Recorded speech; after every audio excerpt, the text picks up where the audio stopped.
Questions निश्चित तौर पे रिपीट करते हैं और आए हुए प्रश्नों के आधार पर नए प्रश्न बना करके एसएससी देता है, इसलिए वीडियो को कंप्लीट देखिएगा, स्किप मत करिएगा। चलिए 15 जून फर्स्ट के पहले क्वेश्चन से स्टार्ट करते हैं। भारत में सर्वप्रथम नियमित जनगणना कब से शुरू हुई? 1881। इसका राइट आंसर है 1881। लॉर्ड रिपन के कार्यकाल से भारत में नियमित जनगणना शुरू हुई।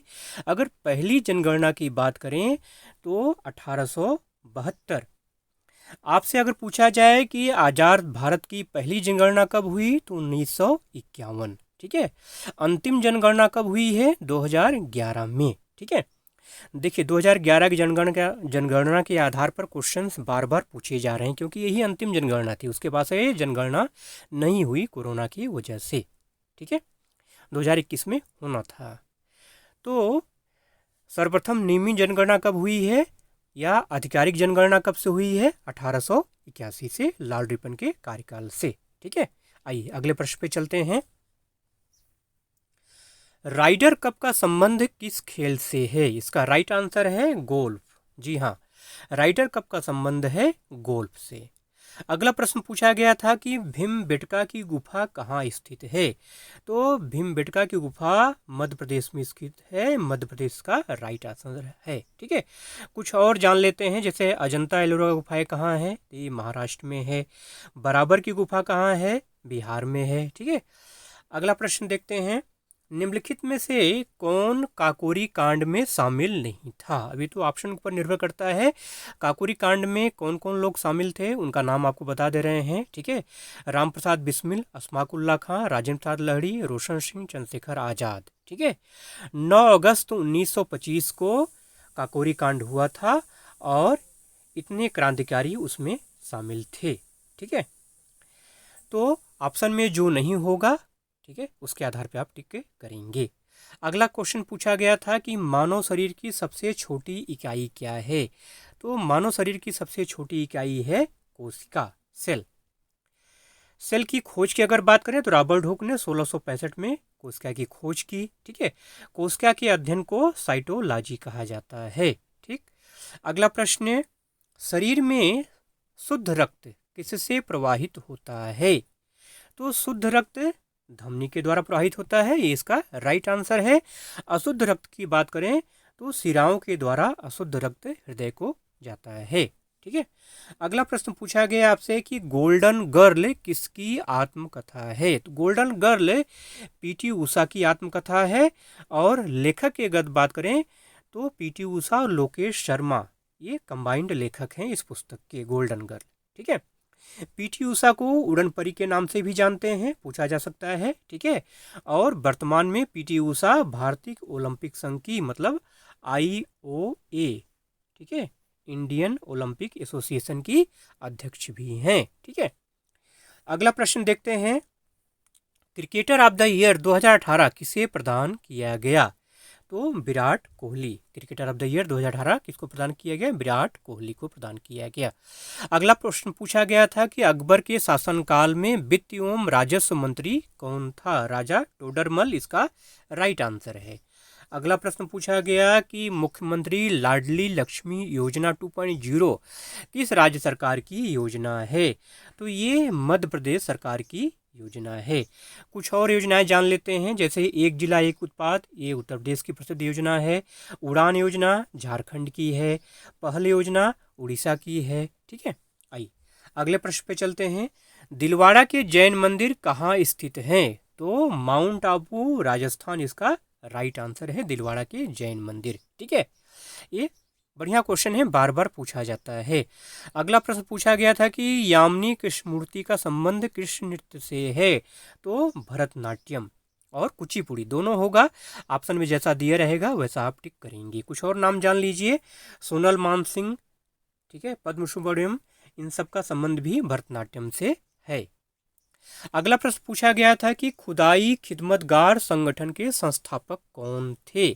तो खान अब्दुल गफ्फार खान इसका राइट आंसर है। कब हुई थी स्थापना? 1929 में हुई थी। खान अब्दुल गफ्फार खान का उपनाम क्या है? सीमांत गांधी। ठीक है। अगला प्रश्न पूछा गया था 42वें संविधान संशोधन से संबंधित। 42वां संविधान संशोधन के द्वारा कितने मौलिक कर्तव्य को जोड़ा गया? तो 10 मौलिक कर्तव्यों को जोड़ा गया। ठीक है। किस समिति की सिफारिश पर? सरदार स्वर्ण सिंह समिति की सिफारिश पर, जो कि 1976 में बनी थी। ठीक है। 42वां जो संविधान संशोधन है इसको लघु संविधान संशोधन भी कहा जाता है। ठीक है। मौलिक कर्तव्य की अगर बात करें तो मौलिक कर्तव्य रूस के संविधान से लिया गया है। ठीक है। तो ये फैक्ट भी आपको ध्यान में रखना चाहिए। अगला प्रश्न पूछा गया था कि द थर्ड पिलर किसकी रचना है? तो the third pillar Raghuram Rajan की रचना है। कुछ और बुक्स इनकी जान लेते हैं। I do what I do इन्हीं की रचना है।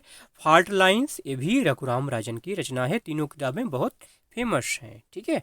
और आप आरबीआई के गवर्नर रह चुके हैं। ठीक है। अगला प्रश्न पूछा गया था कि राष्ट्रीय आदिवासी नृत्य महोत्सव का आयोजन कहाँ किया गया? तो छत्तीसगढ़ में किया गया। छत्तीसगढ़ इसका राइट आंसर है। अगला प्रश्न पूछा गया कि वर्ष 2022 में भारत ने सबसे ज़्यादा लोहा किस देश से आयात किया? तो चीन से आयात किया। ठीक है। चीन से जो है भारत ने लोहा सबसे ज़्यादा आयात किया। लगभग 30% लोहा हमारा चीन से आता है। खजुराहो कहाँ स्थित है? अगला प्रश्न पूछा गया था। तो खजुराहो कहाँ स्थित है? मध्य प्रदेश में स्थित है। अब यहाँ से हम 15 जून सेकंड शिफ्ट के प्रश्नों को देखेंगे। और अभी तक अगर आपने लाइक नहीं किया है तो लाइक कर दीजिए। मेरी बात एक समझ नहीं आती है कि आप लोग वीडियो देखते हैं, देख के चले जाते हैं। हम लोग कहाँ कहाँ से प्रश्नों को खोज करके मेहनत करके आप लोगों के लिए लेके आते हैं और आप लोग बगैर लाइक किए चले जाते हैं। ठीक है। एक लाइक तो बनता है। ठीक है। लाइक कर दीजिए और वीडियो को शेयर भी ज़रूर कर दीजिए जिससे और भाइयों को भी फ़ायदा पहुँचे। ठीक है। चलिए अगला प्रश्न देखते हैं। सेकंड शिफ्ट का पहला प्रश्न है, कौन सा ग्रह अपनी धुरी पर सबसे धीरे घूर्णन करता है? तो शुक्र ग्रह। शुक्र ग्रह अपनी धुरी पर सबसे धीरे घूर्णन करता है। ये आपको राइट करना था, सही करना था। सबसे तेज कौन करता है? बृहस्पति ग्रह करता है। अगले शिफ्टों में पूछा जा सकता है। भूटान का राष्ट्रीय खेल क्या है? भूटान का राष्ट्रीय खेल है तीरंदाजी। ये आपको सही करना था। ठीक है। भारत का राष्ट्रीय खेल क्या है? हॉकी है। ये भी जान लीजिए आप। अगला प्रश्न पूछा गया था कि ग्रैमी पुरस्कार जीतने वाली प्रथम भारतीय महिला कौन है? तन्वी शाह। तन्वी शाह जो है प्रथम भारतीय महिला हैं ग्रैमी पुरस्कार जीतने वाली। ठीक है। अच्छा, ग्रैमी पुरस्कार देता कौन है? US record academy. ठीक है। अमेरिका ये ग्रैमी पुरस्कार बांटता है। ठीक है। अगला प्रश्न पूछा गया सेकंड शिफ्ट में कि 2011 की जनगणना के अनुसार सबसे ज़्यादा बोली जाने वाली भाषा कौन सी है? तो हिंदी। हिंदी इसका राइट आंसर है। अगला प्रश्न पूछा गया कि संविधान के किस अनुच्छेद में आपातकाल का वर्णन किया गया है? अनुच्छेद 352 से लेकर के 360 तक आपातकाल का वर्णन किया गया है। अगर आपसे भाग पूछता है तो भाग 18 इसका राइट आंसर होगा। अगला प्रश्न पूछा गया था कि झूम खेती को अन्य किस नाम से जानते हैं? तो झूम खेती को स्थानांतरित खेती या शिफ्टिंग कल्टीवेशन के नाम से जानते हैं। इसी को स्लेश एंड बर्न फार्मिंग भी कहा जाता है, जिसमें पर्टिकुलर किसी जगह को या जंगल को जला करके उसको साफ करते हैं, उसको खेती करते हैं। जब तक वो जगह उपजाऊ रहती है वहाँ पे खेती करते हैं। जब उसका उपजाऊपन खत्म हो जाता है, उर्वरा शक्ति खत्म हो जाती है, तो फिर नई जगह को हम जलाते हैं और वहाँ पे खेती करते हैं। इसको स्लेश एंड बर्न खेती कहा जाता है या स्थानांतरित खेती कहा जाता है। ठीक है। अगला प्रश्न पूछा गया था कि इल्तुतमिश की बेटी का नाम क्या था? रजिया सुल्ताना। रजिया सुल्ताना पे आपको टिक करना था। अगला प्रश्न पूछा गया कि ब्रिठा लोक नृत्य का संबंध किस राज्य से है? ब्रिठा लोक नृत्य का संबंध है पश्चिम बंगाल से है। ठीक है। नई संतान के जन्म लेने पर महिलाओं के द्वारा ये लोक नृत्य किया जाता है, भगवान को समर्पित ये नृत्य है बिठा लोक नृत्य, पश्चिम बंगाल। ठीक है, ये आपको राइट करना था। अगला प्रश्न पूछा गया कि स्वामी विवेकानंद ने शिकागो में भाषण कब दिया था? 11 सितंबर 1983 को। ठीक है, 11 सितंबर 1983 को। ठीक है, अगला प्रश्न पूछा गया केंद्र की नई शिक्षा नीति को लागू करने वाला देश का पहला राज्य कौन सा है? तो उत्तराखंड आपको राइट करना था, उत्तराखंड इसका सही आंसर है। कब हुआ? 12 जुलाई 2022 को लागू किया गया। किसने? मुख्यमंत्री पुष्कर सिंह धामी ने। केंद्र की जो नई शिक्षा नीति है NEP, ठीक है, उसको 12 जुलाई 2022 को सबसे पहले लागू करने की योजना शुरू की। ठीक है, अगला प्रश्न पूछा गया सेकंड शिफ्ट में कि बंगाली गद्य का जनक किसे माना जाता है? ईश्वर चंद्र विद्यासागर को बंगाली गद्य का जनक माना जाता है। तो ईश्वर चंद्र विद्यासागर को आपको टिक करना था। ठीक है, अगला प्रश्न पूछा गया गुजरात का उत्तरायण त्योहार क्यों मनाया जाता है? तो पतंगबाजी। ठीक है, गुजरात का उत्तरायण त्यौहार क्यों मनाया जाता है? पतंगबाजी। उत्तर प्रदेश में उत्तरायण त्यौहार क्यों मनाते हैं? मकर संक्रांति के रूप में मनाते हैं, यहाँ पे पतंगबाजी करते हैं, तो पतंगबाजी भी आपको टिक करना था। ठीक है, अगला प्रश्न 15 जून थर्ड शिफ्ट से संबंधित है। यहाँ से हम थर्ड शिफ्ट के प्रश्नों को देखेंगे। मेरे जो भाई चैनल पे नए हैं प्लीज़ चैनल को जरूर सब्सक्राइब कर लीजिए। इस प्रकार की एनालिसिस देखने के लिए डेली जो है सारे टोटल तीनों शिफ्टों के क्वेश्चंस को एक साथ लेकर के मैं आता हूँ। तो सारे प्रश्नों को एक साथ देखने के लिए चैनल को सब्सक्राइब जरूर से कर लीजिए। ठीक है, थर्ड शिफ्ट का पहला प्रश्न पूछा गया था कि राज्यसभा के सदस्यों का कार्यकाल कितने वर्ष का होता है? तो 6 वर्ष इसका राइट आंसर है। लोकसभा की बात करें तो 5 वर्ष होता है। राज्यसभा क्या है? एक अस्थायी सदन है। और राज्यसभा का सभापति कौन होता है? उपराष्ट्रपति होता है। ये क्वेश्चन से पूछा जा चुका है, फिर से रिपीट हो सकता है। अगला प्रश्न पूछा गया था कि पंकज आडवाणी का संबंध किस खेल से है? तो पंकज आडवाणी का संबंध बिलियर्ड्स और स्नूकर खेल से है। अगला प्रश्न विज्ञान से संबंधित था कि मछली के हृदय में कितने कक्ष होते हैं? तो मछली के हृदय में 2 कक्ष होते हैं। ये इसका राइट आंसर है। अगला प्रश्न पूछा गया था कि मिताली राज का संबंध किस खेल से है? मिताली राज का संबंध क्रिकेट से है। यहाँ पे एक चीज एक्स्ट्रा फैक्ट आप जान लीजिए, इनकी एक आत्मकथा है unguarded an autobiography. Unguarded an autobiography, ये मिताली राज की आत्मकथा है। पूछा जा सकता है, महत्वपूर्ण क्वेश्चन है, इसको भी ध्यान रखना है आपको। ठीक है, रामकृष्ण मिशन की स्थापना किसने की?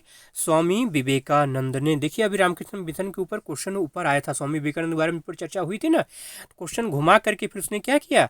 रामकृष्ण मिशन के बारे में पूछ लिया। ऊपर क्वेश्चन क्या था? स्वामी विवेकानंद शिकागो में भाषण कब दिया? ठीक है, अब यहाँ पे आ गया रामकृष्ण मिशन की स्थापना किसने की। इसलिए कहता हूँ मेरे भाई ना, वीडियो को कंप्लीट देखिए, क्वेश्चंस रिपीट होते हैं, रिपीट नहीं होते हैं। तो जो क्वेश्चंस आए हुए हैं उन्हीं के आधार पर एसएससी क्या करता है? नए क्वेश्चंस क्रिएट करता है। तो रामकृष्ण मिशन की स्थापना किसने की? स्वामी विवेकानंद ने। कब की? 1 मई 1897 को। कहाँ की? कोलकाता में की। ये एक्स्ट्रा फैक्ट भी आपको जानना चाहिए। क्षेत्रफल की दृष्टि से भारत का सबसे बड़ा राज्य कौन सा है? तो राजस्थान है। ठीक है, क्षेत्रफल की दृष्टि से भारत का दूसरा सबसे बड़ा राज्य कौन सा है? मध्य प्रदेश है। तीसरे नंबर पे उत्तर प्रदेश है। ठीक है, तो ये भी आपको जानना चाहिए, पूछा जा सकता है। अगला प्रश्न पूछा गया थर्ड शिफ्ट में कि किस नस के द्वारा रक्त हृदय तक पहुंचता है?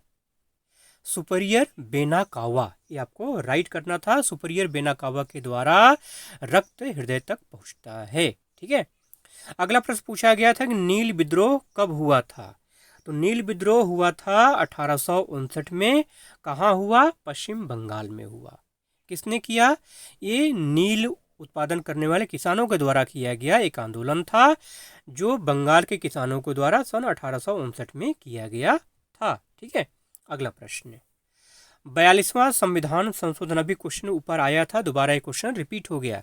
42वें संविधान संशोधन के द्वारा कौन सा शब्द जोड़ा गया? समाजवादी, धर्मनिरपेक्ष। ठीक है, 42वां संविधान संशोधन कब आया? 1976 में। किस समिति की सिफारिश पर? सरदार स्वर्ण सिंह समिति की सिफारिश पर। और क्या जोड़ा गया इसमें? मौलिक कर्तव्य को जोड़ा गया। कितने मौलिक कर्तव्यों को जोड़ा गया? 10 मौलिक कर्तव्यों को जोड़ा गया। तो ये चीजें भी आपको ध्यान में रखना है। 42वें संविधान संशोधन को लघु संविधान संशोधन भी कहते हैं। ठीक है। अगला प्रश्न पूछा गया है, कथकली नृत्य का संबंध किस राज्य से है? तो केरल से है। ठीक है। अगला प्रश्न पूछा गया, अजहर फिल्म किसके ऊपर आधारित है? अजहर फिल्म क्रिकेटर अजहरुद्दीन के ऊपर आधारित है या क्रिकेट के खेल के ऊपर आधारित है? जैसा ऑप्शन होगा वैसा आप टिक करना है आपको। ठीक है। हवाई जहाज को रखने की जगह को क्या कहते हैं? मतलब हवाई जहाज जब उड़ न रहा हो तो उसको कहाँ खड़ा करते हैं? उस जगह को क्या कहते हैं? उस जगह को बोलते हैं हैंगर। हैंगर के अंदर हवाई जहाज को रखा जाता है। अच्छा, हवाई जहाज को नियंत्रित कहाँ से करते हैं? कॉकपिट या फ्लाइट डेक से हवाई जहाज को नियंत्रित करते हैं। मतलब जो पायलट होता है वो कॉकपिट में बैठता है। ये हवाई जहाज का अगला हिस्सा होता है जहाँ से हम हवाई जहाज को नियंत्रित करते हैं, चलाते हैं। ठीक है। अगला प्रश्न पूछा गया था कि यामिनी कृष्णमूर्ति का संबंध किस नृत्य से है? तो यामिनी कृष्णमूर्ति का संबंध कुचिपुड़ी और भरतनाट्यम से है। जैसा ऑप्शन होगा वैसा टिक करेंगे। ठीक है। बौद्ध धर्म में पूजा स्थल को क्या कहते हैं? चैत्य मंडप कहा जाता है। ठीक है। बिहार चैत्य मंडप, जैसा ऑप्शन होगा वैसा टिक करेंगे। ठीक है। आवर्त गति क्या है? अगला प्रश्न साइंस से था। एक निश्चित पथ पर निश्चित समय अंतराल में गति को दोहराना क्या कहलाता है? आवर्त गति कहलाता है। ठीक है। नर्मदा नदी का उद्गम स्थल कहाँ है?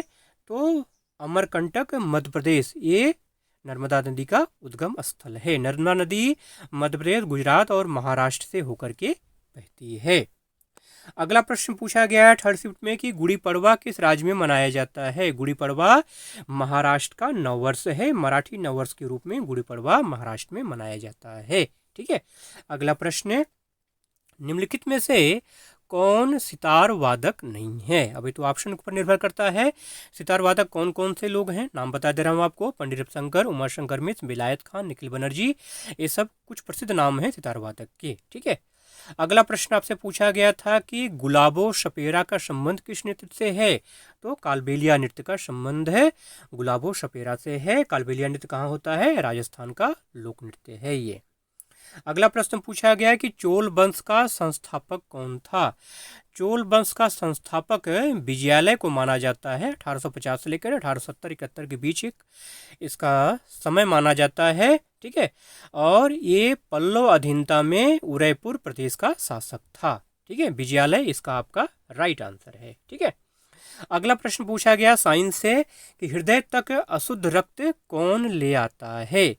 तो हृदय तक अशुद्ध रक्त शिराएं ले आती हैं।